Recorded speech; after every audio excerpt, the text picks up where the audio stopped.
Jo, takže čaute, vítajte pri takom malom videu. Ale to mi spadla do oka. Au. Jak to boli fest. Au. Tak, dobre. Toto videjko bude taká menšia súťaž o dve hry. O Mafiu 1.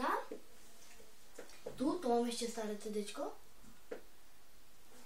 A o zimné olympijské športy.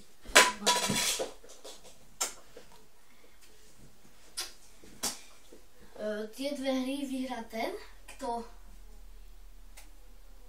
mi napíše do komentov najlepší vtip. Najlepšie dva. No ako to mi napíše dva vtipy. Nie, stop. Jeden vtip mi napíšete do komentov každý. A ten najlepší potom vyberem.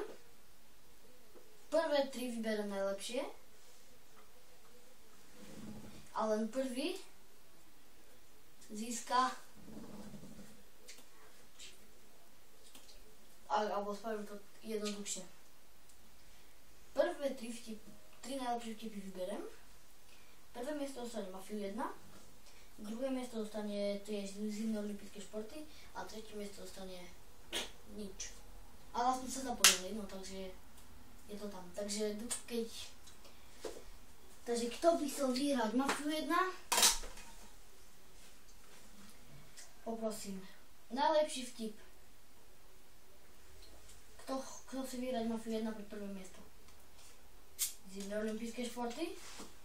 Druhé miesto. A tretie miesto dostane nič. Tak toto je moja prvá súťaž, dúfam, že bude úspešná. No a kto vyhrá súťaž, dneska je 24, nie 25, dneska je 25, pardon. Tak súťaž trvá do 6.7. Nie, do 5.7, to je sobota. Do 5.7. Takže kto chce vyhrať Mafiu 1, najlepší vtip, kto chce vyhrať zimné olympijské športy, tiež musí skončiť druhý, tretí, nedostane nič. Tak dúfam, že sa toto video páčilo. Ak áno, nezabudnite dať like, odber a koment a uvidíme sa pri ďalšom videu. Čaute!